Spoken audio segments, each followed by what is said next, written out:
Om. Om.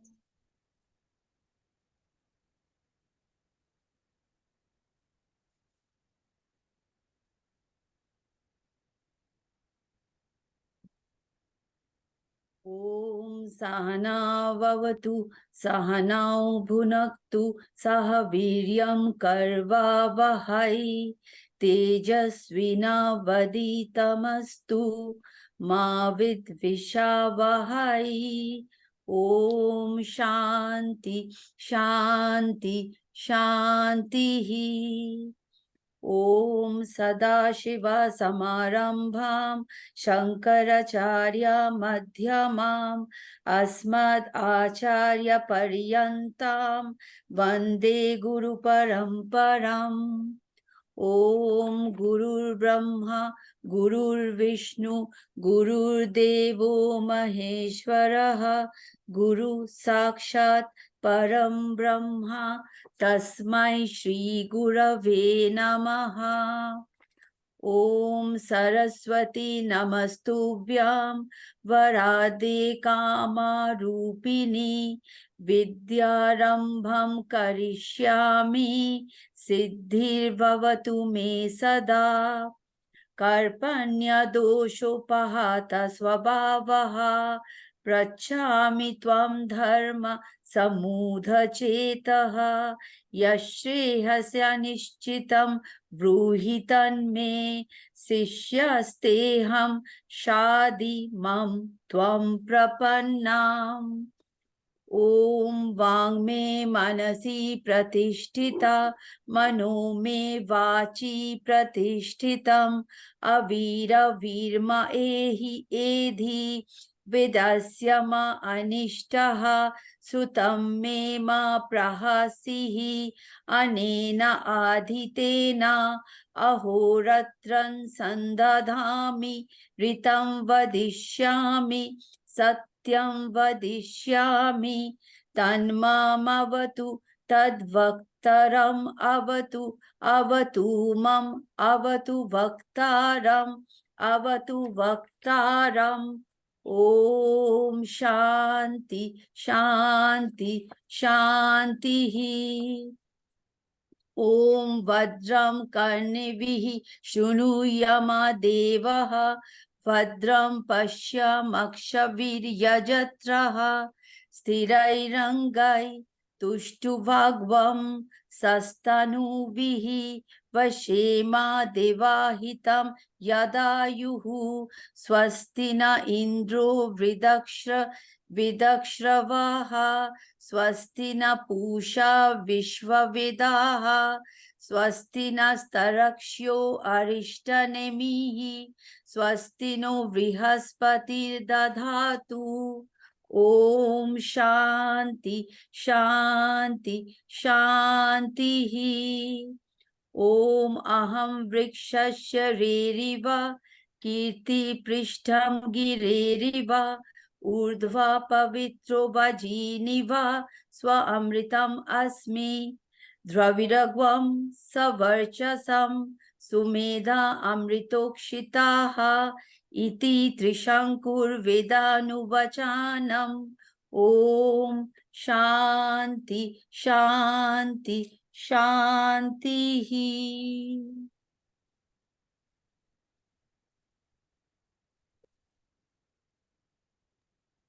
Narayan, Narayan, everyone. Okay, chapter 12. We've done first two shlokas. And we'll have one person do the summary. So, I don't know. Kavita, you want to do the summary? She was traveling. No, I know this will happen. So yesterday evening I watched that. I knew you would have watched it. That's why I called out to you. Yesterday only we came back from the trip, me, Anita and Vijay. Yeah. Where were you? We went to trekking trip to Gangotri to Gomukh and Tapovana. Wow. And then we went to Batri and Kedar. Wow. How was the weather? I heard it raining a lot, no? raining. Kedarnath was raining a lot during that time, and but other places were like no rain. Weather was good. Sounds divine. Sounds divine. And how long was the Kedarnath trip? Like trek? How long did it take? Trek we didn't do in Kedarnath. We went in the horse because it was raining a lot that day. Okay. But we did trekking to Gangotri to Tapovan, Gangotri to Gomukh, and then from Tapovan. Okay. That was a steep hike. Yeah, that is.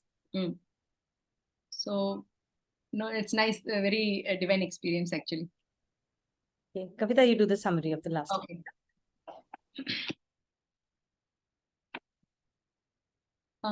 So last class we have started with Bhakti Yoga, and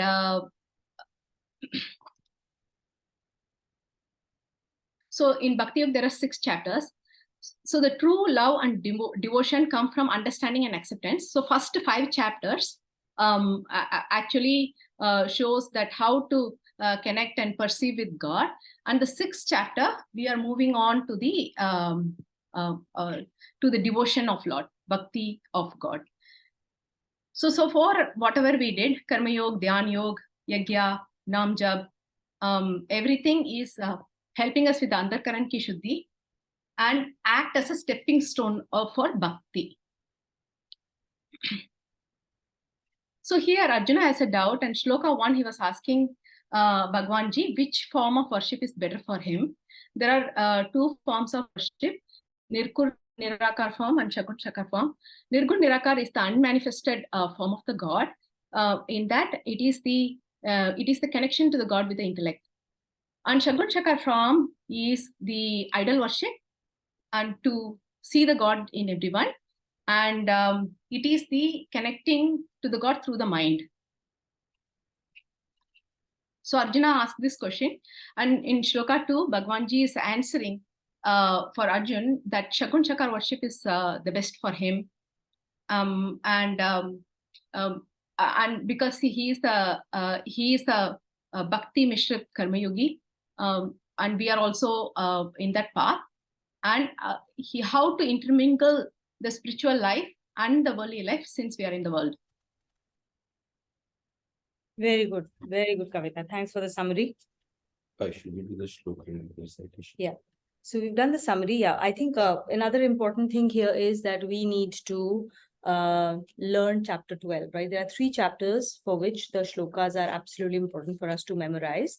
Chapter 12 is one of those. It's a fairly small chapter. And now that we have reached chapter 12, we are going to be more serious about this than the previous 2 chapters that we had to, right? Chapter 3, 9, and 12. So we're going to take 1 shlok per week and memorize that. And in the class, we will go through the recitation. So everyone will recite the memorized shloka. So the shloka for the last class was shloka number 1. Okay. So we're going to do that. And after we've done the first shloka, then we recite everything from 1 to the shloka of the week. Okay, so the entire piece. By the end of this whole thing, entire chapter 12, we should be able to recite one after the other. Okay, so we'll start with shloka number 1. I'll call out names from the top. Or whoever would like to. Everyone has to do it, Abhinav. Fine. If Okay, you want to- everyone can go one by one. Whoever chooses to go first. I've actually first.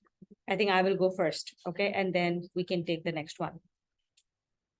अर्जुनुवाच एवं सततयुक्ता ये भक्ता स्वां पर्युपासते ये चाप्यक्षरमव्यक्तं तेषां के योगवित्तमाः. Now whoever wants to go next. Arjuna Vacha Evam Satatayukta Ye Bhakta Swam Paryupasate Echapyaksharam Avyaktam Desham Ke Yoga Vittamaha. We don't have to read. We have to recite from memory. Okay? Recitation is from memory. All right? So from next class onwards, we have to recite from memory. We have to commit this to memory just the way we commit your timetables, basic timetables. So this is like basic timetables for us, right? Without looking at the book, you're saying? Yes, you have to commit it to the memory. Absolutely. Okay. Is there anyone who has committed this to memory? It's okay. Anita has. Anita has. So let's go. Just a minute. I can try. Yeah. Arjuna uvacha evam satata yuktaye bhaktasvam paryupasate echapyaksharam avyaktam tesham ke yoga vittamaha. Very nice. Very, very nice. Very nice. Let everyone read also. Let him do it. Anyone else? For today, it's okay to just like Read. But from Everybody next, has to do it. yeah, and everybody has to do it. But in next class onwards, I want to see everyone learn not just Shloka 1, but because this week we're going to take up Shloka 2. So 2 Shlokas to be committed to memory in the next class. Okay. For now, let's just do a round robin. Everybody starts to read through Shloka 1. Yes. Arjuna uvacha evam satata yukta ye bhaktasvam pariyupasate ye chapyaksharam avyaktam tesham ke yoga vittamaha. Very nice.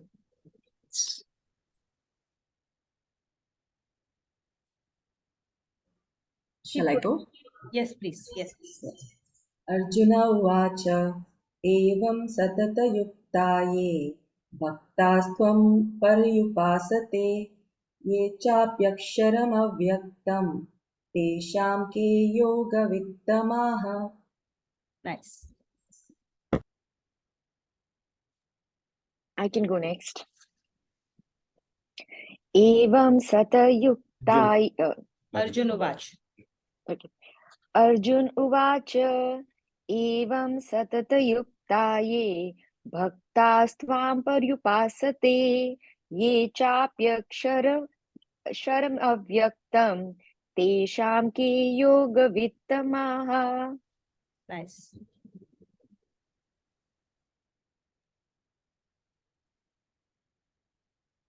Arjun उवाच एवं सततयुक्ता ये भक्तस्त्वं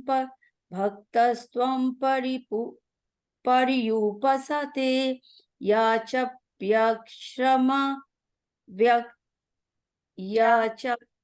Ye chapyaksharam avyaktam.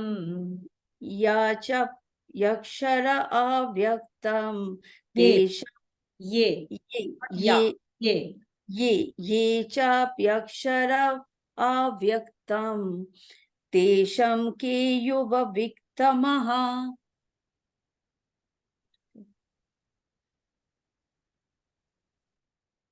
Bhagesh is Yeah, you want to go next? Vijay and Bhagesh. Yes, yes. Yeah, Okay, Bhagesh, go. Bhagesh, you go. Arjun उवाच एवं सततयुक्ता ये भक्तास्त्वां पर्युपासते ये चाप्यक्षरमव्यक्तं तेषां के योगवित्तमः.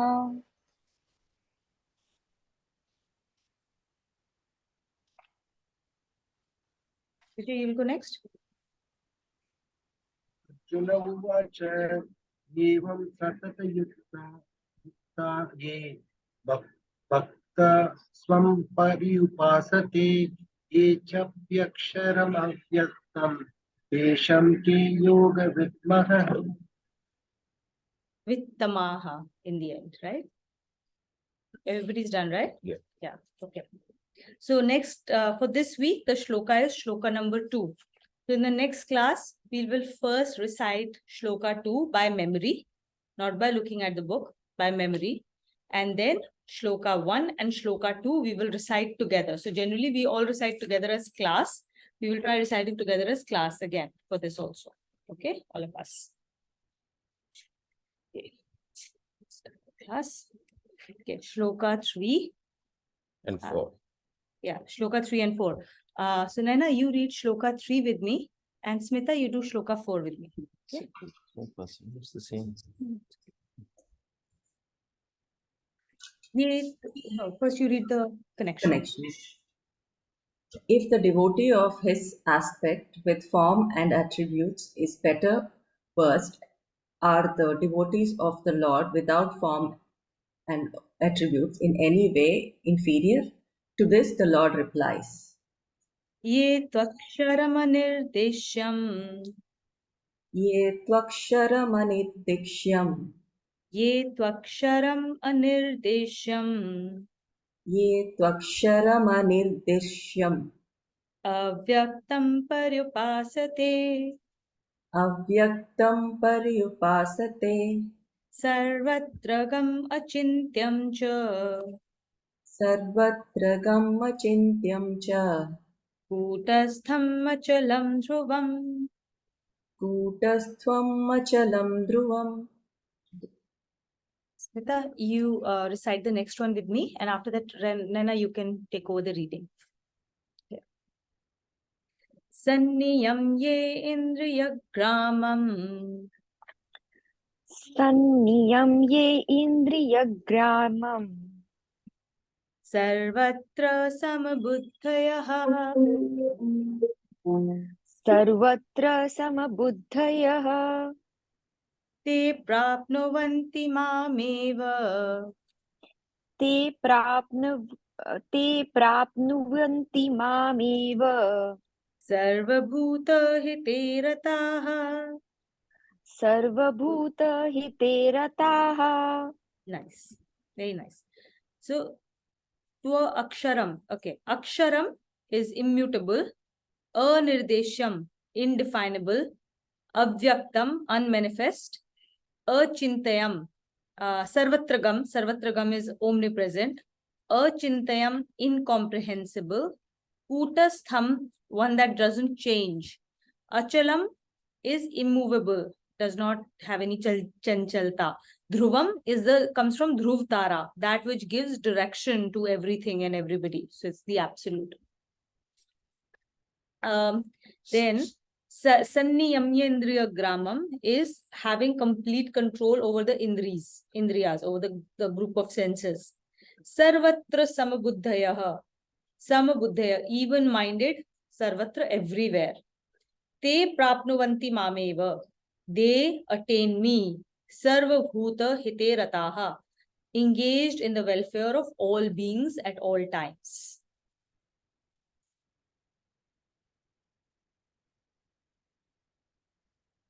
Yeah.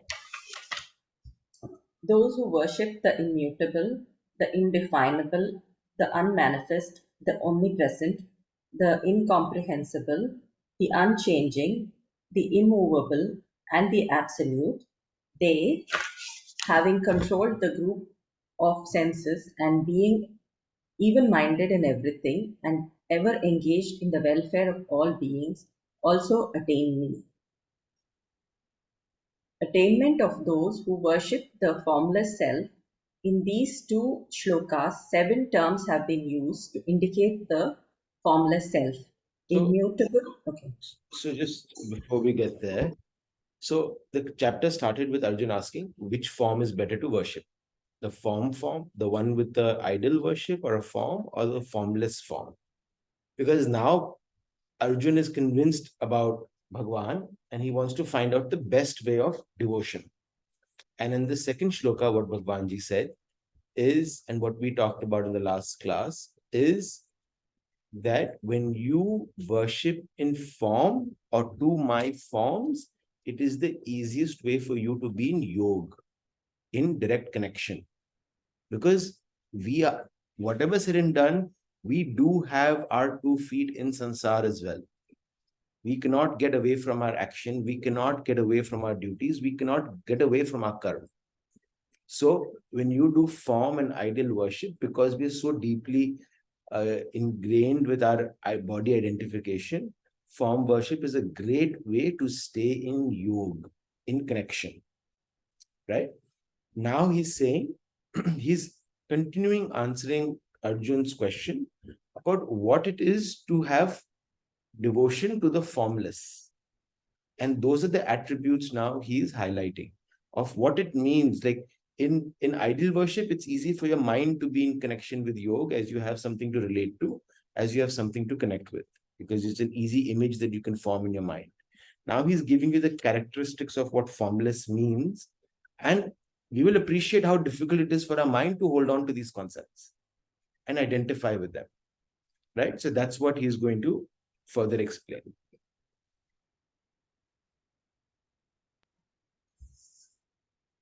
Immutable. This indicates the changeless self. Indefinable, being unmanifest and being ineffable, he is indefinable. Unmanifest, being imperceptible to senses, he is unmanifest. Omnipresent, he is immanent in everything. Incomprehensible, it is not possible to comprehend him with the senses, the mind, or the intellect. Unchanging, the Sanskrit word puta used in this shloka means an iron piece fixed in the ground in a smithy on which a piece of metal is hammered into different shapes. During all these changes of the metallic pieces, the piece of iron remains unchanged. Similarly, the self forms the substructure of all things in nature, and though changes occur in the names and shapes of the things, the self remains unchanged. Therefore, the self is said to be kutastha, or unchanging, immovable and absolute. These terms indicate the self which forms the substratum of all activities, but is himself unaffected. Being free of all modification, he is also the absolute. So you can imagine reading these characteristics, the only person that can even begin to appreciate or understand or identify with these characteristics is someone who's given up the dissociation with their own body and their ego. Association. Yeah, sorry, given up association with their body, ego, mind, intellect, everything. And they're fully merged or trying to merge with the formless. And that's very hard for us. So this is not our path. This is the path of a Sankhya Yoga. One who go into deep meditation for many years, who no longer want to associate with the physical form in any way, and are just keen to associate with the formless. Yeah.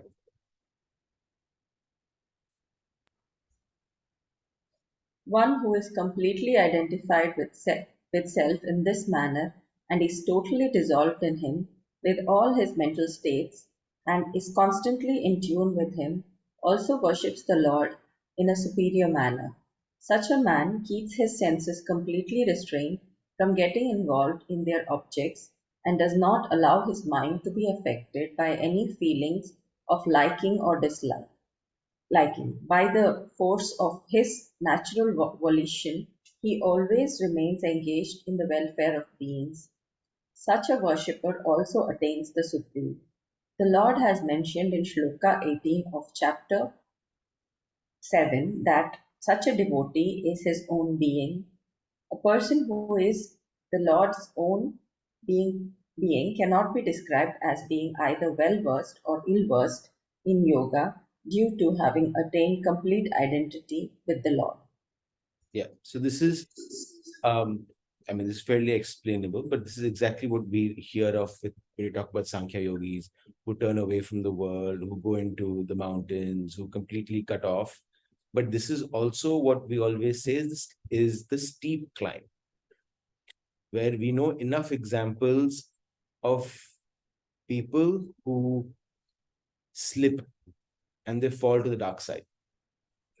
They give into your senses, they give up halfway through, and then they're completely lost. Right? So Can I take this? Yeah. I'm taking it up. The important thing to understand and to remember, we've done this before, is that the knowledge of the Supreme is different from the knowledge of the world, right? So the knower, the object of knowledge and the knowledge itself, they merge into one, right? So the knower becomes what is to be known. So when a person is going down the path, of formless self, and he's looking to, when he is on the path of worship of the formless self, the unmanifest form, he becomes one. There is no other way to understand that aspect, right? As you've seen, one of the features of the formless self is that it is incomprehensible. We cannot comprehend him with our mind, our intellect, our brain, like whatever faculties we have, every single faculty, however sukshma, however subtle it may be, it is impossible for us to even comprehend what that means. Okay? Because the moment we comprehend him through these senses, then that means he is limited. Because the senses of perception of every kind, however subtle they may be, they are limited in certain capacities, right? And he is unlimited, he's limitless. So he cannot be perceived completely. You can perceive parts of him, understand parts of him, but very, very tiny aspects, okay? The only way somebody gets to really, really know him is when he becomes him. Which is why he says that a person who is Lord's own being cannot be described either as being well-versed or ill-versed in yoga, because he has become him now. And that's the only way to get to know him, and the only way to worship. Now, what is being described here is, over next few shlokas, Bhagwanji is answering Arjun's question and giving all of us, through Arjun, a very clear direction as to not just so he's already told us that we are bhakti mishrit karma yogis. That's what he's been laying down the path for us. And now over next few shlokas, he is making a very clear enunciation that we need to do puja of the manifest aspect, worship of the manifest aspect, and why. That will be very clearly explained in these shlokas. So far, he has explained what it means to do puja of the manifest aspect, worship of the manifest aspect. Now he's explained to us what it is, what it means to do the worship of the unmanifest aspect. And over next couple of shlokas, we'll go into which one of these we need to relate to and exactly why. Okay. So let's do the fifth shloka, and he will come to exactly what Abhinav was talking about, as to like why this is difficult, why or what it means to do this through the formless, selfless aspect. Okay. Sanchita, you want to read?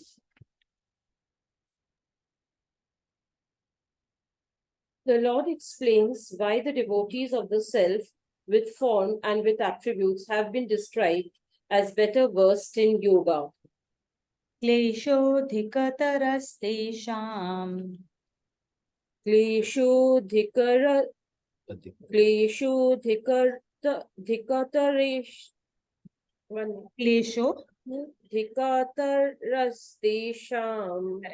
Kleshodhikatarastesham.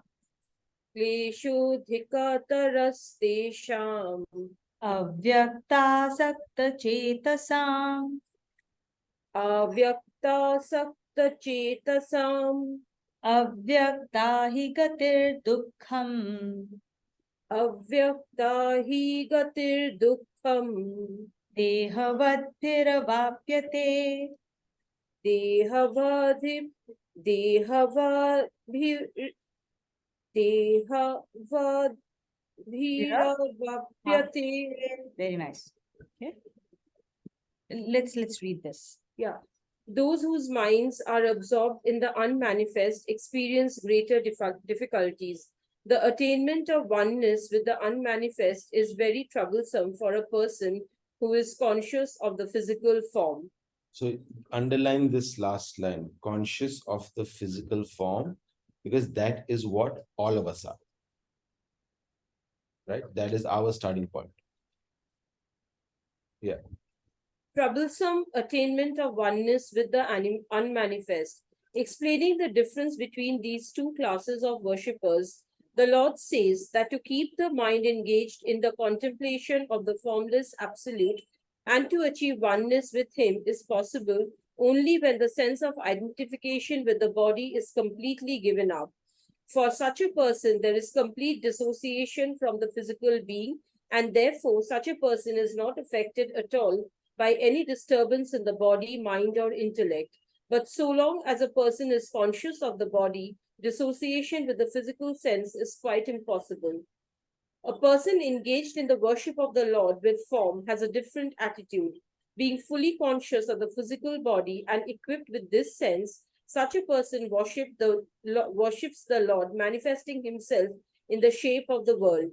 The personal conduct of such a devotee is, therefore, full of the sweet fragrance of love. In the course of the journey of life, such a devotee receives the assistance of the Lord always and at every point. So here, the main difference between the worshipper of the unmanifest self and that of manifest self is that the person who is worshipping the unmanifest self can only do so and can when he has given up the consciousness of the body, that body consciousness is gone and he's only in Krishna consciousness. That means he's become one with Lord.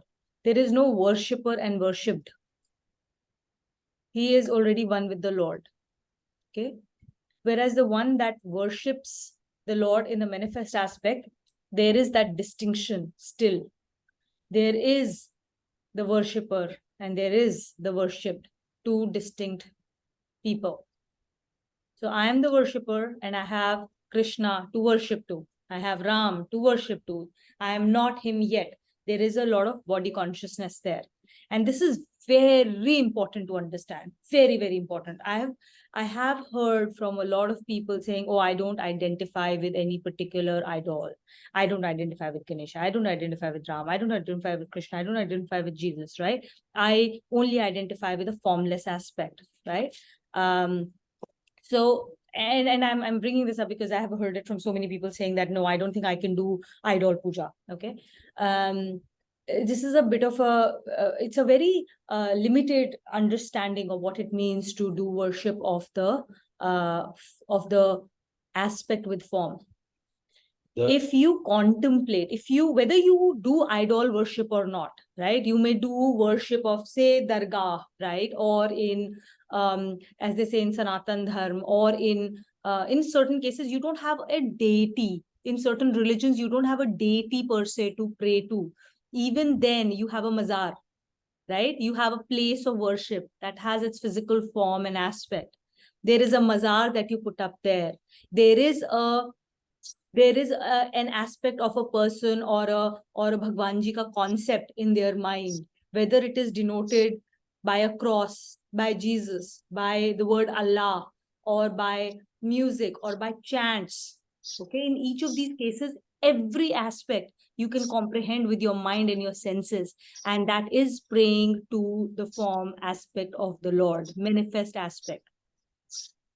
Idol may or may not be part of it, but there are other forms which are also still manifest aspects. Sorry. The irony of that statement also is the moment you say, I don't identify with the form, but the formless.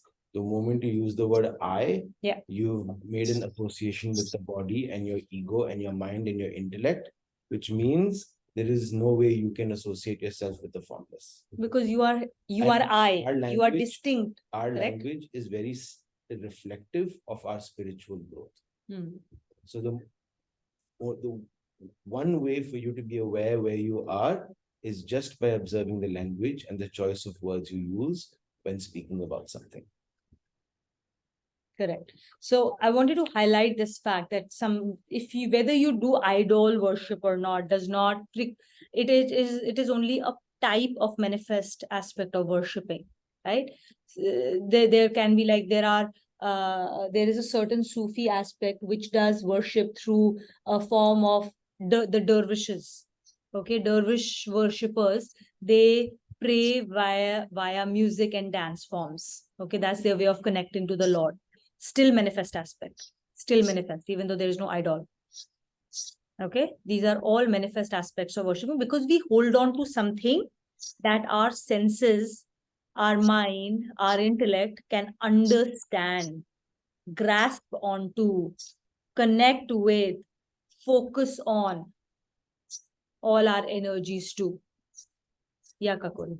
This unmanifest aspect is only when you worship through the highest, when through your deep meditation. I mean, people who are capable, that's why these are the yogis and the Sankhya yogis who can go into. So, anything other than meditation, there will be always a physical aspect. If like what Avinash said, I. So, that also is like you still hold on to your identification as I. So everything around all those worship then is the manifest aspect of God only, right? Every Except aspect is a is a way of praying to manifest aspect. You're right, including meditation, by the way. then who does this? The other one, who does the other way of formless self? Who goes there? One who has given up all body consciousness. A person with body consciousness cannot even begin to understand that form of worship.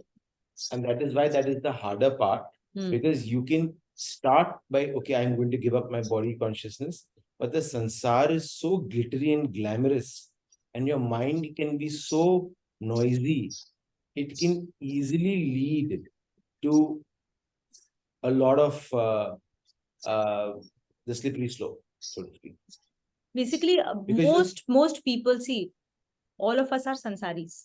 Okay, we are born in a sansar, on a certain path, in a certain family, with certain obligations, stuff. Okay, we are here, and there is no escape from it. Trying to escape from all our daily responsibilities by saying that I'm a Sankhya yogi and let's like get away to do something else and I'm going to retire myself and this thing is absolutely antithetical to what Gita teaches us.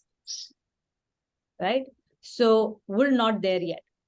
Your first step to know that you're getting somewhere close there is to see whether you can see Bhagwanji in everywhere and everything in the first place. Can you? The shloka 2, right, where it says, how do you actually do your puja of the formed aspect? Hum abhi wo bhi nahi kar rahe. Very first thing, focusing your mind on him. And that is the first step of worshipping him. First step of worshipping him in the form aspect, which is the easier form. Look at the way that concept of focusing your mind on him means, which is the very first step. Are we there even on the first step yet? Read what that paragraph says, that you are a householder, you're busy grappling with the complexities of life, with the duties of life. How would you now focus your mind on him? You wake up in the morning, the first thought in your mind is Om Guru Bhyo Om Namaha. Okay, Om Gan Ganpatiye Namaha. Whatever it is that you say, Hare Ram, Hare Ram. Do something. You walk out, when you're showering, you think of him. You talk to somebody, you're thinking of him. You're eating your food, you do the offer to him. You start an activity, you offer that activity to him. You pray to him. Do we do that in the first place? that's called being in yoga. That is called being in yoga as a bhakti mishrit karma yogi, as a householder, as a person who does worship of the manifest aspect. Right now, at the stage that we are in, is that first step. Once we get to that first step, once we start to really understand and implement chapter 7 to chapter 11, first 6 chapters, and then 7 to 11, we need to implement that. We need to see Bhagwanji in all VVGPs. Then we will start to reach a point where there is a certain amount of dissociation with the body. There is no dissociation with the body if constantly I'm grappling with my likes and dislikes. I feel like doing this, I don't feel like doing this. I don't like this person, I like this person. उन्होंने मुझे ऐसा कैसे कह दिया? मैंने good morning कहा, उन्होंने मुझे reply नहीं किया. Right? I wish such and such person never replied back. We go in and the moment we see somebody, we are not thinking of who they really are and we're not relating to them as Bhagwanji. We are judging their dress sense. We are judging the jewelry they are wearing. We are judging what they are saying. How can we say that we have any sense of dissociation with the body? Or you're judging yourself. Yeah. Yeah, when you're judging others, you're judging yourself first, right? So if we are constantly in that space where instead of doing duties, even the concept of doing duty, I'm constantly saying, I don't feel like doing this. I feel like doing this. I enjoy this. I don't enjoy that. That's massive body consciousness, right? So with the Sankhya Yoga, right, let me explain this and why it is considered the steep climb.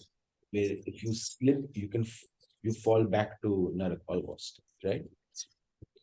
If you don't work on dissociating with the body, if you've not done it in a strong enough manner, what will happen? You cut away from the world, you give up your duties. You're sitting somewhere else, you're going deep into meditation, you're trying to connect with the formless self. A lot of things will happen. Your thoughts will go back to your family. Your thoughts will go back to things you like to eat. All of that. Okay, you start meditating, you're like, I'll give up, I give up, I give up. What will happen? There is no end goal in sight. It can take you 5 years, it can take you 20 years, it can take you 30 years. Day in and day out. The struggle is deep, right? Somewhere, if you've not actually given up that association, you will come back to body consciousness, or you will fall into Nark. Suppose you do make progress, or you claim to make progress, you come back to the world. People will come and start bowing to you, make you feel good, sir, yeah, like we do to saints, we bow to them, we give them so much respect. What will happen? Your ego will rise again. Suppose you're actually even able to experience the formless, but you've not given up the dissociation. The moment you come back to sansar, you will see that people will give riches to you, people will try to curry favors from you, people will try and say, please make my journey also like yours, make it easier. They will give you a lot of adulation. If you haven't kept the basics in check, the fall will be much, much steeper for them. Right? So that is why Bhagwanji recommends for all of us who have an association with body consciousness, is our best way to stay connected is to be in yoga, is to try and be in connection with him with every action that we do. And he gives an assurance, which is in the last line. In the course of the journey of life, such a devotee who stays in yoga receives the assistance of the Lord at every point. We get that assistance when we take the winded route to go to the top of the mountain. We get that assistance from him, not the person who's going to climb steep. Okay, but now very important. When we say that it's a scenic way upwards, it is not that it is not like you're just ambling along and just, we're just having fun in life, right? There are lots of do's and don'ts here that we've been reading, and we've got to implement those, right? Picturizing this as like a scenic way of life doesn't mean that, it's okay to carry on sansar and carry on with Bhagwanji. It doesn't work that way. No, it's about finding Bhagwanji in sansar. Period. Yeah, correct. That is the scenic way. Yeah. Enjoy the sansar, enjoy the interactions with people, because that is all God. Correct. Enjoy your time with your child, because that is God. Enjoy your time with your family. Enjoy the time that you have to do work, because you're doing his work. Correct. Fully engage with it. You will not be disconnected with it. Correct. But learn to fully bring the bhav of divinity in every interaction, every action. Right? So the analogy that is in my mind, but it's a very weak analogy, is the difference between a monkey and a baby monkey and a mother monkey versus a human baby and a mother to a human baby. Baby monkey is what? As soon as they're born, they go and they cling on to the mother's back or the front. Right? And then whenever they want, they go swing on the tree, they go swing on the branch. If they don't do it correctly, they will fall. They will fall and they will get hurt. Mother monkey cannot protect, because the child has naturally gone and made his choice. Human baby is the opposite. Chota baby, you want to take it from one room to the other, he gets carried. He gets taken care of every step of the way, right? Till they're big enough.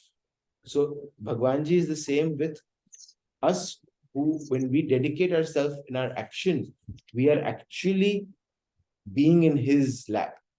He's taking care of us. He is taking care of our journey. He is creating our prarabdha in such a way that we can reach him faster. Everything that we experience through our VVGP is a blessing or a lesson.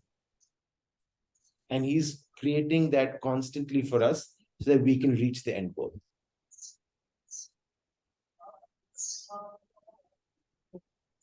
I just need to make this call with us. Okay, the next one, I think Vijay and Anita will do that.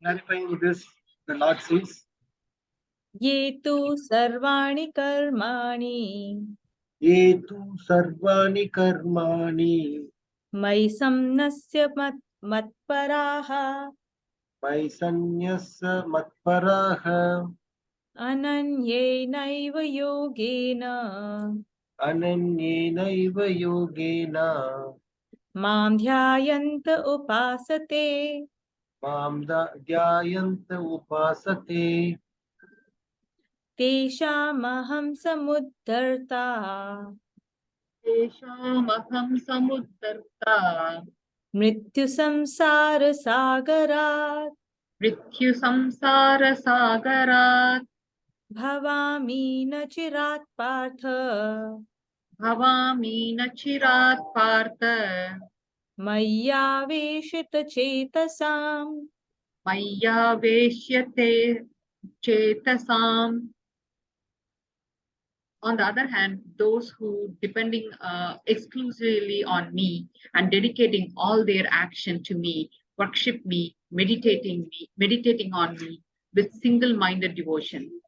For those whose minds are thus always absorbed in me, I become a savior without delay from the ocean of mortality that is this world. The Lord's commitment to the devotee's redemption. These shlokas lay the foundation of the yoga of devotion. A person who looks to none except the Lord for support or maintenance and whose violation is completely subordinate to the will of the Lord, performs all the actions like a faithful servant, carrying out the orders of the Lord for his pleasure alone. Such a person has no solicitude for the outcome of the action, for everything is done by such a person with the strength provided by the Lord and only as an agent of the Lord. With every attitude of the mind, determination of the intellect, and activity of the senses and body, such a person worships the Lord. For such a person, the Lord holds out the assurance of being the Redeemer and Protector from the tempest of the turbulent ocean of the world.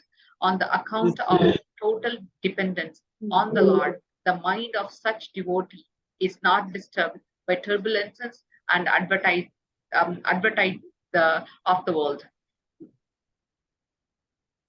Every circumstance of the world is considered to be a play of the Lord, and such a person is ever in enjoyment of the exhaler of the sweet relationship with the Lord.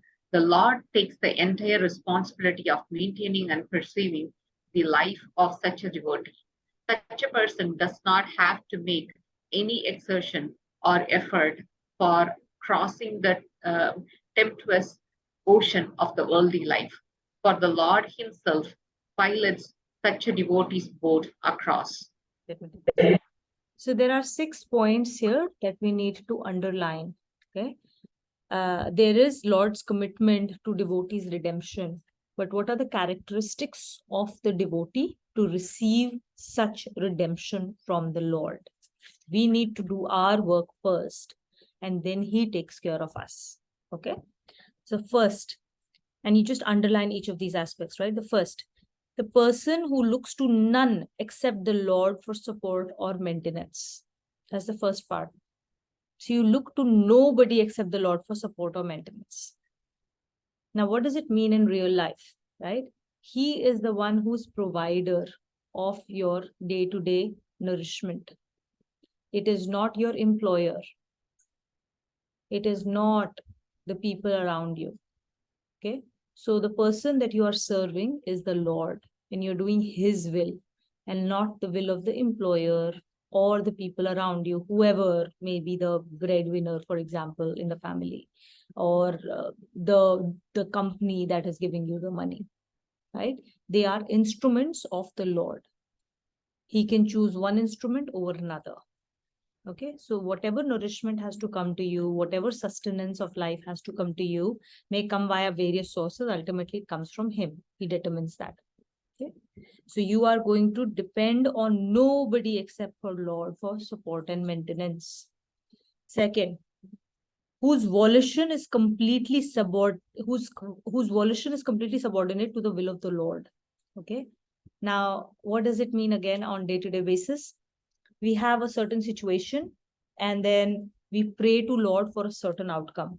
That's not subordinating your will. That is you asking Lord to serve you.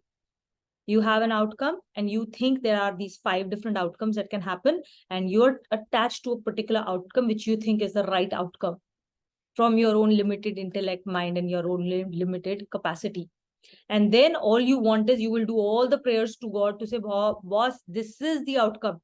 And if you give me this outcome, then I'll do ABCD, I'll do DEF, I'll do GHY, right? We do all of those things, right? We've done it a lot of times.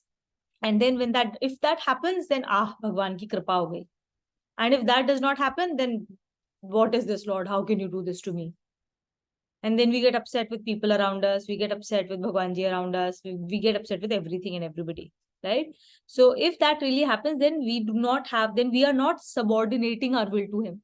Subordination of will means a VVGP happens, you understand it, you accept it, and then you learn whatever you need to learn from it, good, bad, whatever, and you say thank you to Bhagwanji, because whatever has happened in the best in the best welfare of everybody involved in that situation. That is the way something should have gone, and it has gone that way. What is important is what is your state of antakaran now in that space. And if it made you upset and if it made you irritated, that's exactly why that situation happened. Now find out what part of that situation irritated you, upset you, and that is the part that you need to heal within yourself. When you heal yourself, then that irritation will no longer occur, irrespective of whether that situation reoccurs or does not reoccur in your life. You will be immune to it once you heal that part of you. Okay, so that is very important, because we in almost all cases we are unable to give up our will, this is a precursor. We always pray to God for our will. Meri kahi honi chahiye. And that is where all of us fall. Okay, so this is important. Second, the third one is he performs all his actions like a faithful servant carrying out the orders of the Lord. Once your will is subordinate to Him, then it does not matter what the situation is, who the people around you are, and what you are expected to do in that situation. Whatever dharma tells you to do in that situation, you will do, irrespective of the hardships, mental or physical, that you need to incur to deliver that dharma. With zero expectations, by the way, but that will also come along the way. But this is important, right? Then you do your work like a faithful servant of the God. He has given you this job. You are going to do that, however big or however small it is. It does not matter. He has given you precisely the right job at the right moment, in the right context, with the right tools that will help you move forward in your journey. That will help Tuhina move forward in her journey, not Kavita. Kavita will not gain if she had to see or experience the same thing as Tuhina will for the circumstances Tuhina is facing. They are very clearly created for Tuhina alone. For Abhinav, he will create something else that is very specific to his spiritual growth. For Kakuli, he will create exactly those circumstances that she needs. Because all of us will evolve in different ways that are unique to us. So we will always have unique circumstances for us to grow in life. Okay, इसलिए self dharm, swadharm is important. दूसरे का par dharm is dangerous. Swadharm is the only dharm that is best for us. Fourth one, underline this. So the third one was perform all actions like the faithful servant carrying out the orders of the Lord and for his pleasure alone, not for somebody else's pleasure. You're not looking for approval from your mother-in-law or your children or your spouse or your employer or your friends or your community that you find yourself in or your siblings.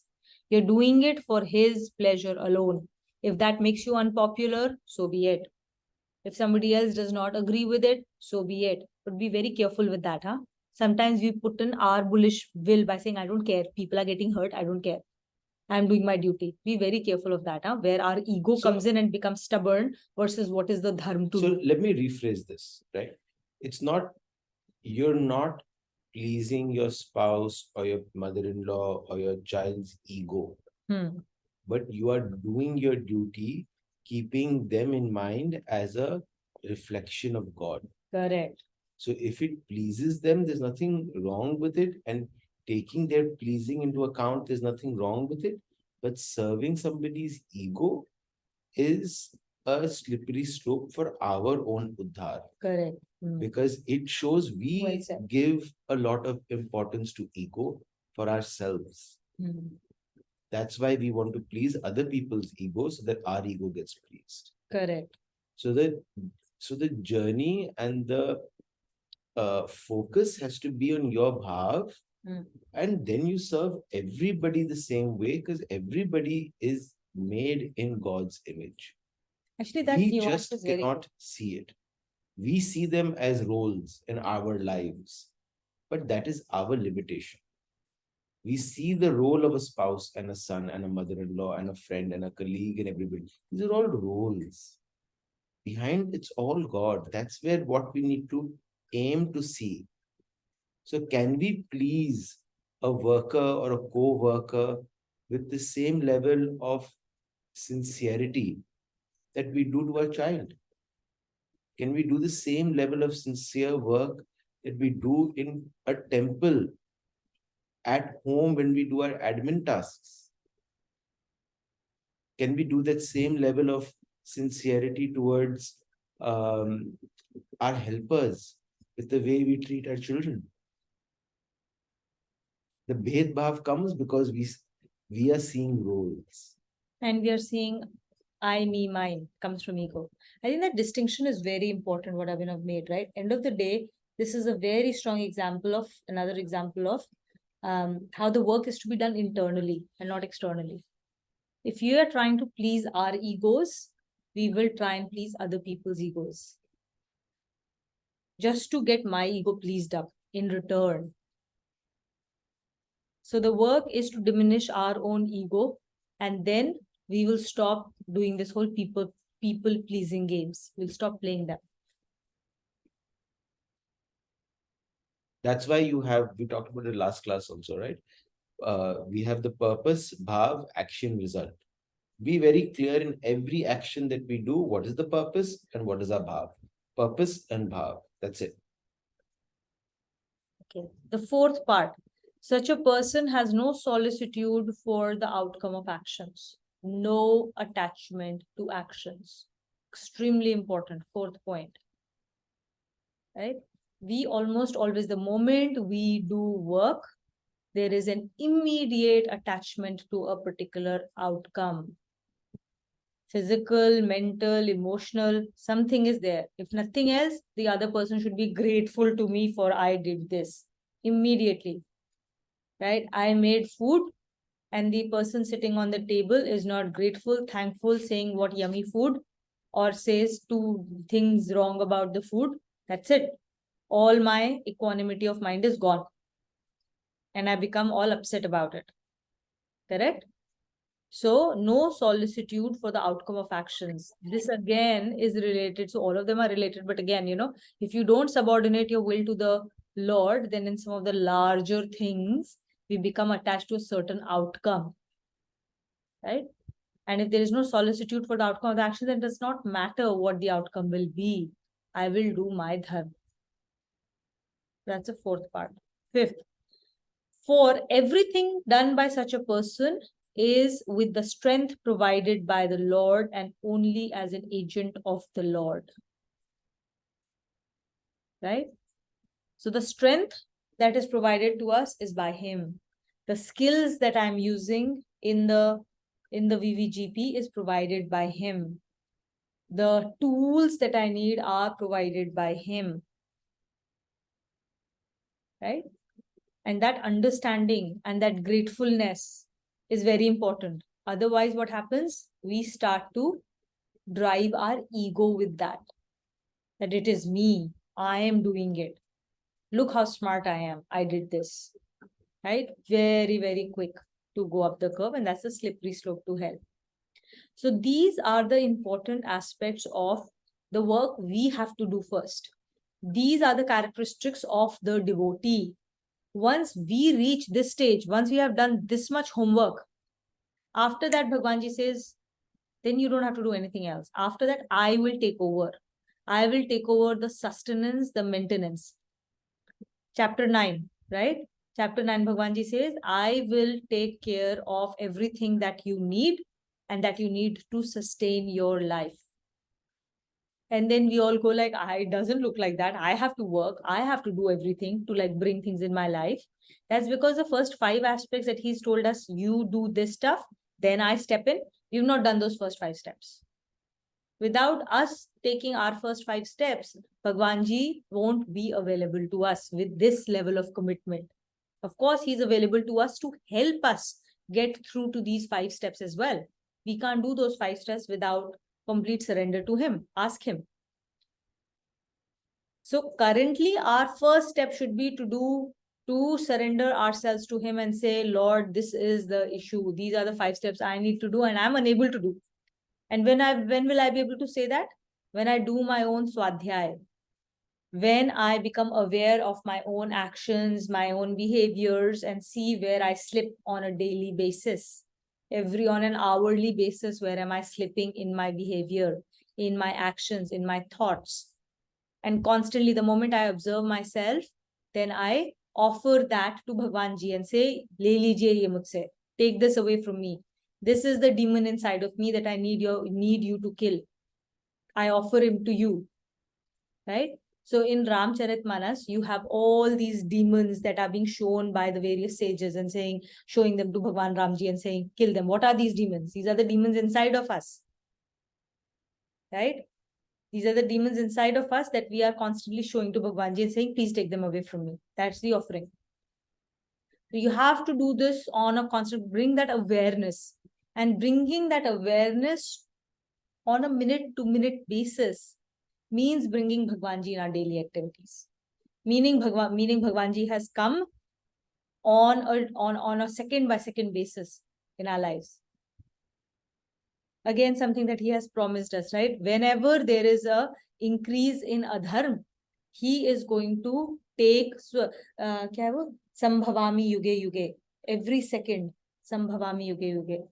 Dharma samsthapnarthaya Sambhavami Yuge Yuge. I will come to establish dharma in every yug. Yug means every second that you're connected with me. Wherever there is yog, I will appear and I will destroy the adharm and establish dharma. And where will he establish dharma? Inside of us, so that the Lanka inside of us is destroyed and Ayodhya is established inside of our hearts. That's the journey. Okay. So this is very, very important for us. We have to constantly look at this. Shloka 7, Shloka 2. Practical guides on what we need to do, on how we need to worship the Lord, what our homework is. Should we do takeaways? We can wrap up slightly early. I think we can quickly do it, right?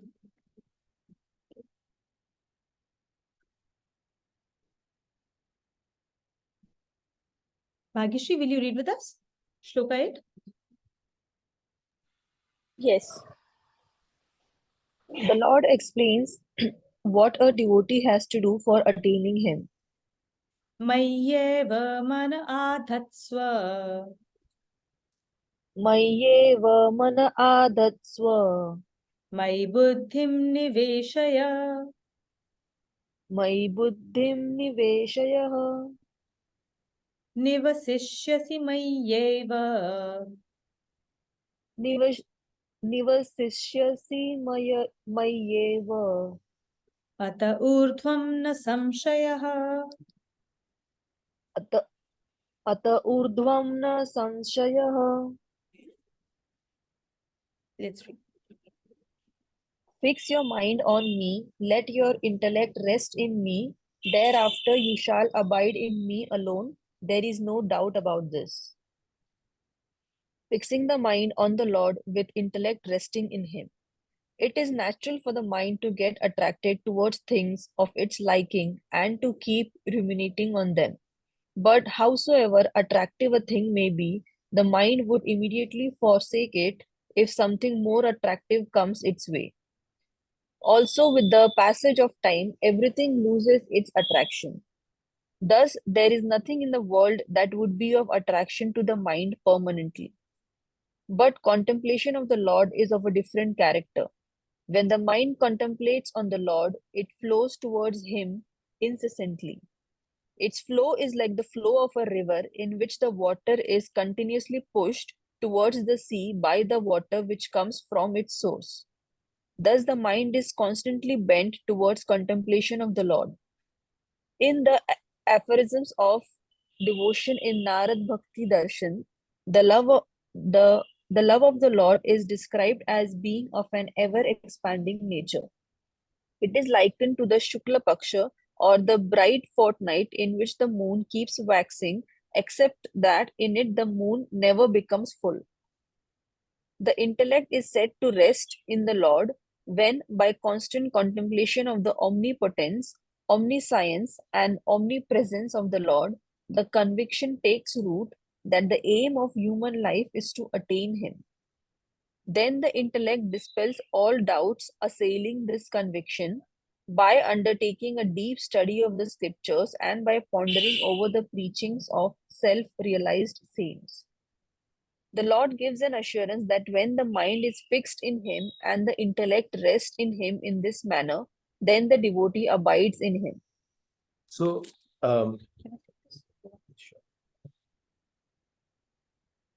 It's important to understand the science of mind. Okay. The science of mind is that it holds on to anything that you constantly repeat to it. And this is the science behind which all the advertisements work. You listen to a song for the first time, you may not really like it, but it blares at you from 20 different sources. You're listening to it on radio, you're listening to it on TV, you're listening to it on Spotify. After a point, in the mall, you go to a mall, you're listening to it, you go to another place, you listen to it, you go to a friend's house, you listen to it. After you've listened to it 100 times, you actually start liking it, something that you did not like initially. That's the nature of mind. Okay. And it can do that for even the things that are very, very bad for us and stuff that you would never like otherwise. As an example, another example is that of an alcohol. You take the first sip of beer that you've never had in your life. People will typically, there is nobody who does not dislike it in the first place. You're like, ah, it's the first reaction of anybody who's taken the first sip of a beer. It's like, blah. But you do it enough number of times with the right associations around it. After a point, it becomes like, this is the way to enjoy life. Every enjoyment must have beer or alcohol in it. This is a conditioning of the mind. This is the nature of mind. This is how advertisement works. Advertisement works by constant repetition of its message of what is good for you. And the mind listens to it enough number of times and then it believes it. Once it believes it, it ruminates upon it and it acts upon it and it generates emotional energy to act upon the thought. Once you understand this science, now you can, instead of being a victim to this by other people using it for their benefit, you can use it in your favor. This is the science behind Naam Jap. Repeat, instead of repeating songs, instead of repeating material world, repeat Bhagwan Ji ka naam in your head. Repeat it over and over and over and over again. Repeat it more number of times than the sansar's messages that get delivered to you. Do puja at least once a day to go back and connect to the Lord. Do your swadhyaya, read your shlokas, do some way, listen to the recordings, past recordings, again and again to drive the message home. When your mind is constantly exposed to it, you will automatically repeat it. As an example, now that Ganesh Chaturthi is going on and we do puja twice a day and we are doing the Ganpati Ji Aarti, I find myself singing Ganpati Ji's Aarti at all times. My mind is quiet, and I observed yesterday we have guests over. We were taking them out to Sentosa yesterday, and I realized I'm opening the door of a restaurant and I'm singing Ganesh Ji ki Aarti. And I was like, oh, this is another example of how my mind holds on to things that I constantly repeat as an action. So it's an action that I'm repeating and my mind is holding on to and starts to like it. So if you say that, oh, I don't like to do this, I don't like to do that, remember the science behind this and use that science to your advantage. Now, similarly, when we think of past, okay, something went bad in our lives, something went wrong, something that we thought was not favorable, we constantly repeat it in our minds. We ruminate over the past. We keep saying the same thing over and over again. That past will never leave us. That past will remain in our present and in our future through our constant contemplation, because my mind is constantly creating it. If I'm constantly ruminating on myself being a victim of the past, of somebody's actions, of somebody's behavior, I will remain a victim and I will recreate that situation again and again, because my mind, as I'm thinking it, my mind does not know past or present or future. My mind only knows present. There's no past or future in this. My mind does not understand that this happened in the past. If I'm thinking of it right now, my mind behaves and my body will react to it with the same kind of hormones, the same kind of chemicals being released in my body. The stress will be the same in my mind and my body as if it is happening here and right now. That is why it does not pay to constantly ruminate over past wrong things that are done. There is no way. You will never escape it. You will always be running on the same treadmill then. But instead, create positive visualizations in your life. Create positive affirmations in your life. Positive affirmations, godly affirmations, divine affirmations of what you are, who you are, not who you want to be.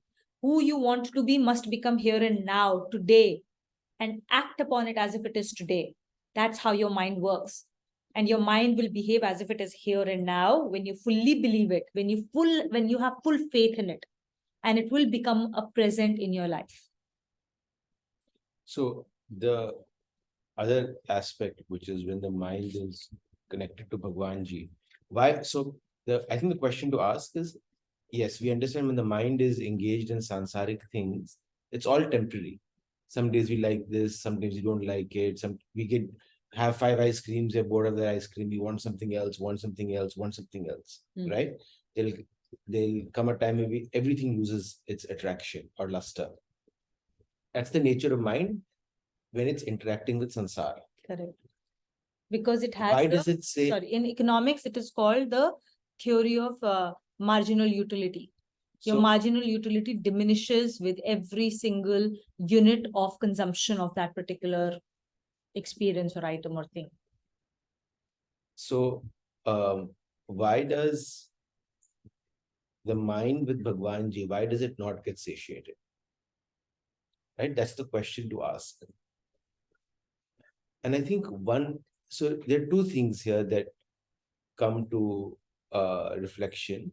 One is the nature of Bhagwanji, Sat, Chit, and Anand, right? Out of which Anand is bliss. That's the nature of Bhagwanji. So then the question is, what form of bliss do we experience? What is this bliss? Right? What is this bliss that feels unsatiable? And again, the second point that comes to reflection is this bliss is nothing but what we experience when we feel extremely grateful and our heart feels full. All of us have had those moments of where we feel absolutely grateful and loved because somebody's given us something, a very precious thing or a very precious experience or a very or a very sincere acknowledgement, promotion, whatever it is. For that moment, we feel extremely grateful and our heart feels full. That is bliss.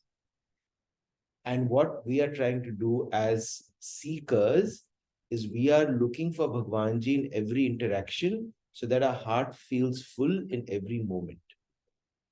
We feel grateful in every VVGP. That is when we are in yoga with Bhagwanji. Bring that emotion, which is why we teach our kids to be grateful for everything. Right? Because subconsciously we know that's the emotion of what Anand is for, and that is what we need to be striving for. Okay, let's wrap up. Yeah, we'll wrap up. So before we do takeaways, just one admin thing is in the poll. I don't know if everyone's had a chance to do the poll on the WhatsApp group for the quiz. So I've not been able to schedule it. So if these dates are not working and you need more dates for the quiz, then let me know. I'll start a new poll. But so far, it only seems like October 8 is the date with 8 votes. Yeah. So if by end of today I don't get any feedback, then October 8 will be the day we'll do the quiz. Okay. Anybody who'd like to start with takeaways, please. I just want to share some of the experience from our trip, right? Couple of things. One, we went to Pandu Gufa in Gangotri. There is a Swamiji who's living there for about 15 years. It's an open cave where Pandavas visited when they were at Gangotri. That's the background behind it. So he has a small havan kind of a setup where he keeps throwing the woods. He collects regular basis. People do visit him regularly also. Only thing that he was talking about essentially, it's a small satsang he did for us. Thanks to him, I don't know what he gone through and he was able to articulate about this thing. Only thing he was mentioning is anything that he does, it is with Hey Ram, Hey Ram, Hey Ram. That's it, nothing else. Collecting the wood, he falls down while cutting the wood, he hurts himself. And there is somebody who wants to take away the cave from him because it has become popular, all that kind of thing. But he's still there. He still continue to do what he does. And I just wanted to lay out, right? Like that's what it is, right? He keeps saying hey Ram for everything. He was elaborating what he has. Even though he can afford to have a luxurious of the life, he has chosen to do so, and he is continuing to do so for more than 15 years. It's a very spiritual meeting for us. That's one thing that I wanted to touch upon. There is one more person whom we have met. It's a treacherous, very, very difficult trek, right? Above Bhagirathi. There are landslides, there are flash floods and stuff, and you are trekking above very loose glacier, right? Essentially, there are muds flowing in, and it looks like rock and stuff. But essentially, any time of this thing, if God calls you, you'll have to go. That's the way the Gaumukh to Tapovan trek essentially is. But on top of it, there is bunch of Swamijis, but there is one Swamiji especially who is called Nagaraj Swamiji, whom we have met, whom accepted us to stay with them, right? Like at the ashram. So he says no, he never says to know anybody because what he is doing there is something phenomenal. He made us as though we are at home, right? Like he cooked food, tea, coffee, whatever that you are wanting to have at the right, whatever he has at that point of time, right? Like, but amazing hospitality. Anybody who is passing by, not only the Swamijis, right? Any normal people who would want to trek all the way to Tapovan, that's a place to be. Eventually, you'll land up only in one place because you cannot carry all the food, you cannot carry all this thing. He does only one seva, which is Annadan. He keeps doing it for anybody who's coming. He keeps cooking, he keeps serving. He keeps cooking, he keeps serving. He's sitting right in front of Mount Shivling, which is an amazing place. And if you are a seeker, lot of things happen around that place. Very, very spiritual, divine place. And when you have less of a human footprint, the experience is something different. That's the second experience I just wanted to lay out. The third one, it's a small, tiny bit of a story, 2 minutes. So once Narada, the Muni Narad had this thing. He wanted to hear directly from Lord himself, who is his best follower. Narada, obviously, as we know of, he keeps saying Narayan, Narayan, Narayan all the time. So he goes to Lord Vishnu, asks, who is your best follower? He said there is a person who's in the corner of village and a forest. So he is my best follower, is the answer. Narada was absolutely confused and saying, I'm the one who had been doing all this, but you're still calling somebody. So he cannot ask these questions back to Lord, right? He wants to go visit him, see what is he doing differently.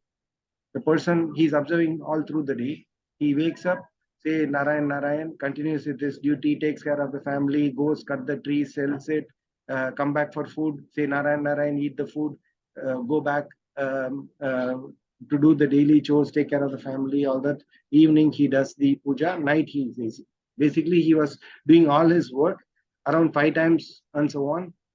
Amidst all the work, he was staying Narayan. That's the kind of thing. Then he was surprised with all this. Then comes back to Lord Vishnu to tell that he was almost saying like only 5 to 10 times max in a day. You are telling he is the your best follower, is what he has asked. Then Lord Vishnu, I will give you one task. Can you do that? I said yes. So this is one of the most sacred water.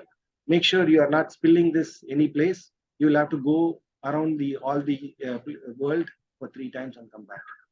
So he was going through all 3 worlds 3 times, crossing Narayan the 3 times. Narayan was to obviously interrupt and he was trying to call, but single focus. He finished the job and said like not even a drop has fallen. How many times do you remember me? How many times you called Narayan out? That was the question from Narayan. Then he understood. So the person who is doing all the activities on a day-to-day basis, still able to remember and still dedicate all this to God, is the best follower. That's some of that I wanted to. Amazing. Thank you. Relevant story. And thank you for sharing the experiences. Now, here's where I would add one more thing, right? It's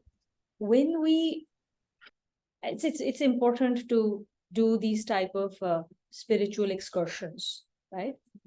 What is important and more important, in fact, the most important thing about any such spiritual excursion is what are we doing to bring them back home, right? Otherwise, it's just a holiday. Otherwise, it's spirituality shopping. Okay, we can go, we can do all these things, visit as many temples as we can, and still not move an inch in our spirituality. So what is very important for us to do is, once we come back home, and this is a homework that we all should undertake, starting with the 3 people in our midst who have done their most recent visit. What is one thing that you're bringing back into your life on a practical basis from this trip? And how has it changed you? If spirituality is nothing, if it hasn't changed my behavior in my VVGP today, okay? So that is extremely important to know. Otherwise, everything that we do, and this is true for everything that we do, it can very quickly become karmakand with no meaning attached to it, and will drive our spiritual ego very, very quickly. Okay, thinking that we are amazing people, we're doing this, we're doing that. I'm doing Ganeshji Chaturthi, I'm doing twice a day puja. Very, very easy for me to go up the curve and say, hey, you're not doing this, but I'm doing this. So cool, right? So cool. This is exactly where spiritual ego comes in and is the immediate downfall. So we should make a point of saying, this is what I experienced. And this is one thing I must bring back in my home. That Gangotri, the Pandu Gufa that we visited, this is one element of it which has now become a part of my daily life. So that's how the Pandu Gufa has now found a space in my heart, in my life on a daily basis. The Gangotri I saw, it became a part of my daily life in this fashion. And that, that is the real trick which we have to do for all of us, right? I'm using this as an example because I think it's a very pertinent, and right now it has come up for a reason amongst all of us. It's always Bhagwanji's this thing, right? Everything happens for a reason. So I think this is a reminder. The fact that it came to me to even say this is him deciding, boss, this is something I want us to all implement because maybe it is important for us right now. So let's do this, right? And I think we are at 11:56. So do you want to do the takeaways over messages? Yeah. Okay, let's do takeaways quickly. One sentence each for everyone. We can start with, can I read out the names in the order in which I see it on the screen? Yeah. So Kakuli, will you start? Yeah, very quickly, the only very big takeaway is finding Bhagwanji in Sansar in everything, every BBGP, and be in yoga. And just to add to what you said about spiritual egoism, something to really look out for, because I faced it myself. I was getting there almost, and I then used all my Gita. I really have started using Gita principles from whatever I learn in this class, and I think it's helping me. So thank you for a reminder. Maybe that was more for me this time. For Thank all you. of us. It's for all of us on a daily basis. हम सब जो गीता परिवार में हैं, we all go through this, whether we are aware or not. Whatever Tuhina and I say, it's more a reminder for Tuhina and I. Yeah. You guys are just listening to that pravachan through Bhagwanji. Correct. But everything we say is for ourselves. Yeah, it's coming from our own experience. No, that's why it comes up. Nothing will come out Yeah. inside of me. It's a reflection of my antakaran right now that I'm experiencing. This class is very helpful. Thank you. Yeah, Nena. No, my takeaway would be what you mentioned, that when you ask for a particular outcome and request God for that, it's like you're expecting God to serve you and you're not serving Him. So that is very that was something which I want to keep it in my mind all the time.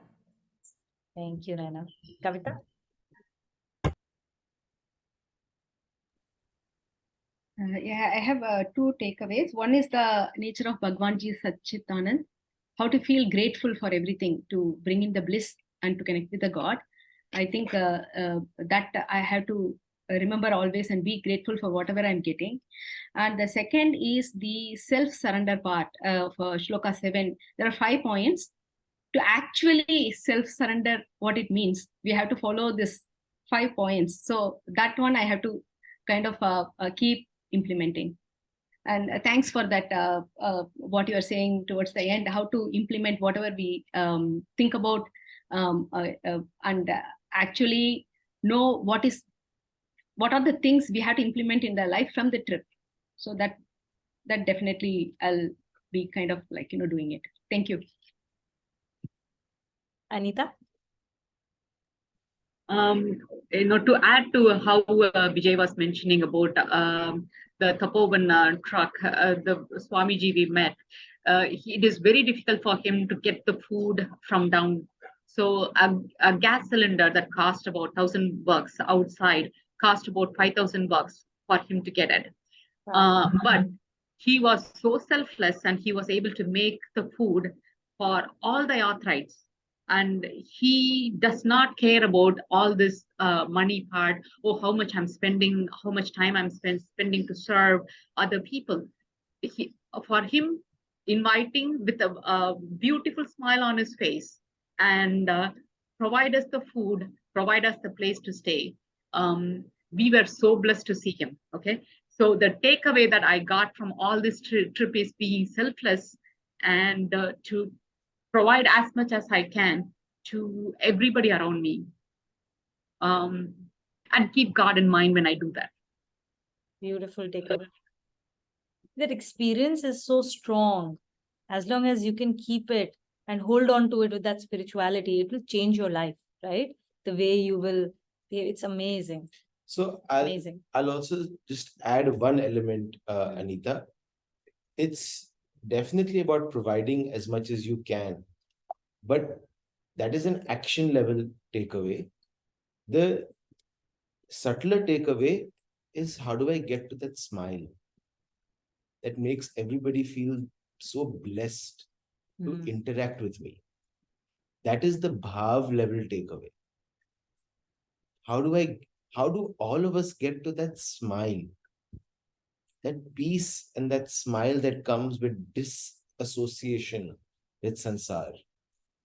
Let's get to that smile. That is beautiful, what you shared. And also see, the person is able to cook and doesn't care about whether that 1,000 rupee or 5,000 rupee cylinder, how will he get to it? It's because it's like, it's not my job.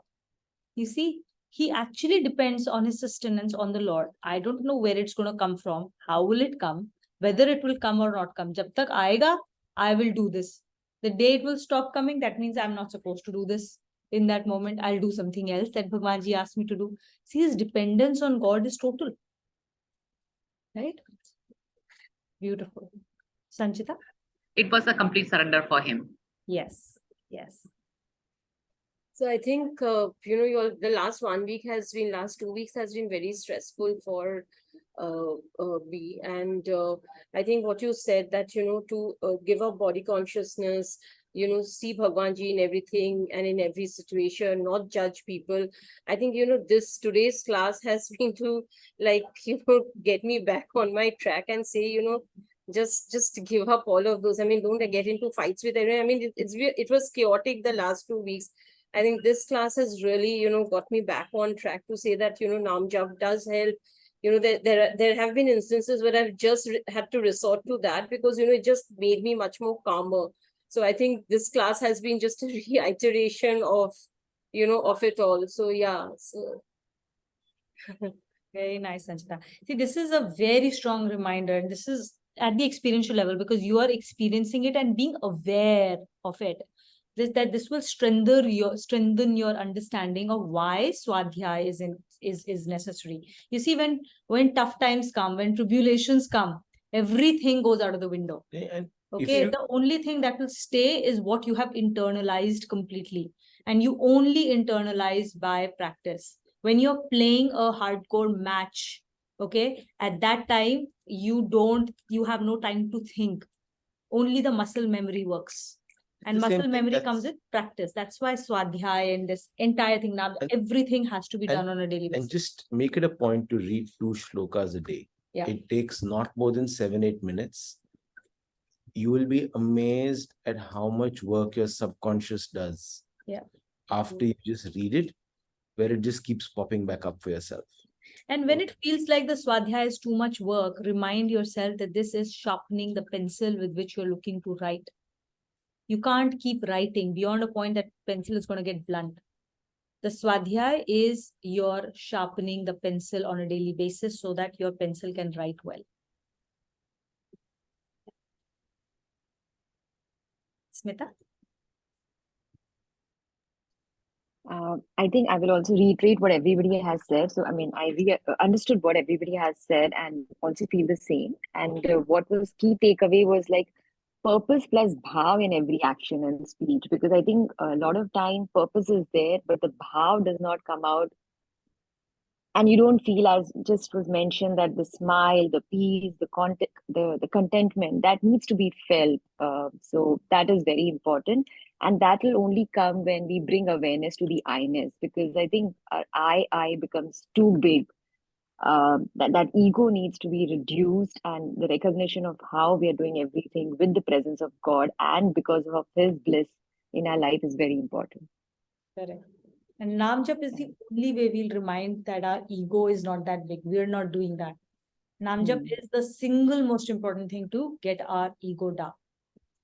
As a reminder.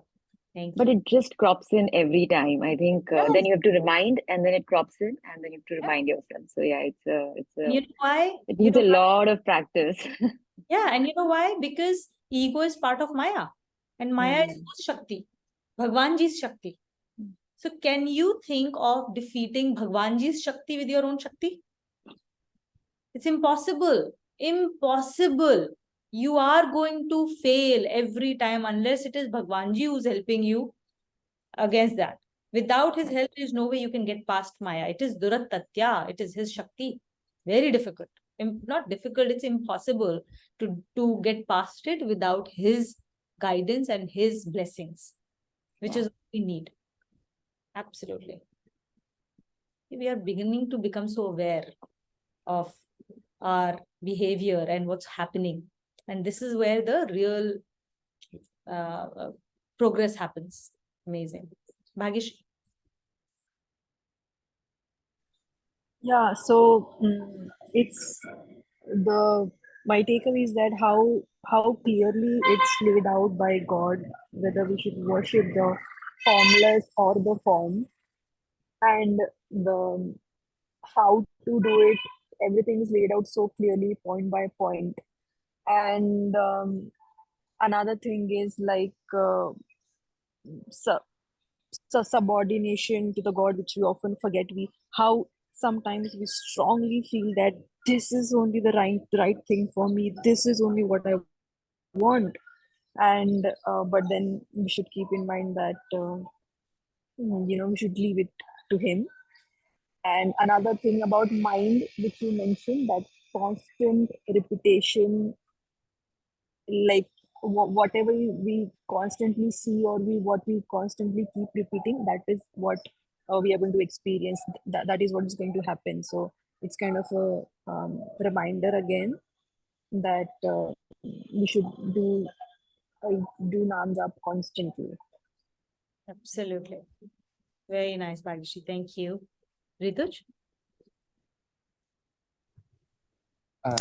Just someone had written this in another group, and I relate to it right now that if one writes their autobiography, if I write my autobiography, the hero right now would be ego for me. And I realized that in the past experiences as well this week, where I was getting into these minor uh, arguments, and it was all rooted from my ego and also how others perceive me. And that realization earlier was also happening, and but then I could control it through the help of Namjap, because I would just constantly keep thinking of God and not react. But in this moment, because ego took overpowered it, and I wanted to have the last word, and it became into a bit of a, it was a conversation with words, but it wasn't very healthy. So I have to ensure that, yes, I have, first of all, of course, I take, thank God that at least you've given me the power to realize that it was my ego, to understand that this is where I faltered, and it was all upon me, and and of course, as you through this class you mentioned about your mind and your intellect has to be with God while you're doing your duties. So even if you're interacting with people, and rather than a question of maybe I should just keep myself away from the situation, not deal with the person, but that would be escapism. So I wish that God tests me again and I have another opportunity where in the natural course of it I interact with people and whatever, and it's tested again, and I through the power of Namjap, don't react and don't have to have the last word, and just listen, imbibe, and take it as an opportunity that, whatever's happening is for my betterment, and not let it escalate because of my ego, or being hurt by seeing how people perceive me or in that situation, or feel insulted or something. So for you to make sure that when you get tested again, this doesn't happen again, it's important for you to visualize the situation again. Think of 5 different ways in which you could have behaved. Okay. Find the one that you think is the one most aligned with the scriptures or with your dharma in that moment, and visualize this over and over again, that the situation is happening and you're behaving in that appropriate manner. Do it like again and again and again through a positive affirmation, so that when your mind and you actually develop that as an ability to behave that way. Otherwise, there's no way that old habit will break. You have to create a new habit to replace the old habit. And this is creating your new habit. When you do it over and over and over and again, whenever you have time, think about that action of you behaving in that fashion that you think is appropriate. Next time something like this will happen, somewhere your habit would have changed a little bit. And after 10 times of this thing, you would have completely become that new person who behaves differently in the same situation. Like they say, fake it till you make it, right? So you keep doing it again and again, In your mind. make it a habit, yeah, in my mind. And also, but even in my action level, right? Because if I work on my mind and I focus on God through the process, I realize that God is seeing me. So this is not something I should do. And, just keep having the last word, or just like wanting to just um, get better than the other person, that whole volley of when if the words or kind of thing. So this is where the just being quiet. nivritti and then pravritti. So you first figure out that this is not something I want to do. This is nivritti. Now, nature does not like vacuum. So if you will not do A, then what will you do? That also needs to be filled in, no? I don't want to do this, but then what do I want to do? So A followed by B, and then constant reinforcement of B so that it fills that hole. Nivritti and then pravritti with the right behavior. Yeah, because I also realize that when you do something like this, it's not about the action itself, but after it, you keep thinking about it, because I kept thinking about it, and just in your mind, you feel so, you feel irritated and you feel like, why did you do it? And because it's playing with yourself, like in your mind, you just are so hard on yourself, and it causes hurt, obviously, because you feel that you've done something wrong. So it's not even good for your mind. So it just works better to, obviously, as you said, practice and fill that up with something, Nivriti and Pravati. I'll do that. Thank you.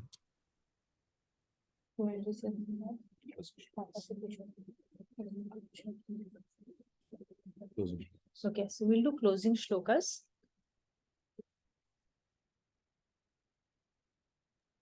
Should I do it? Yeah, Kakuli. Whoever starts the first one will close it.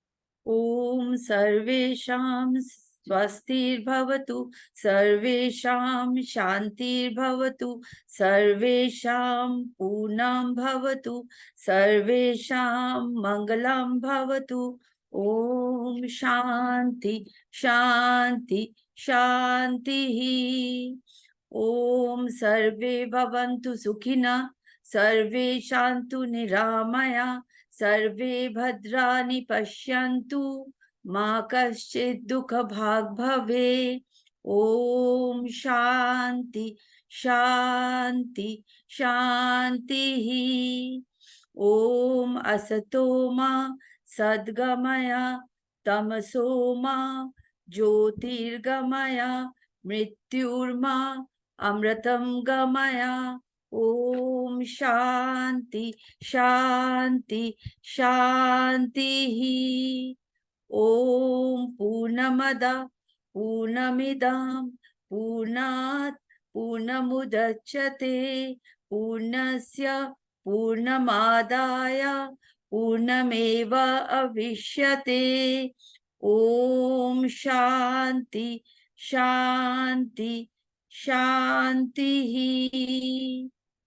Om Om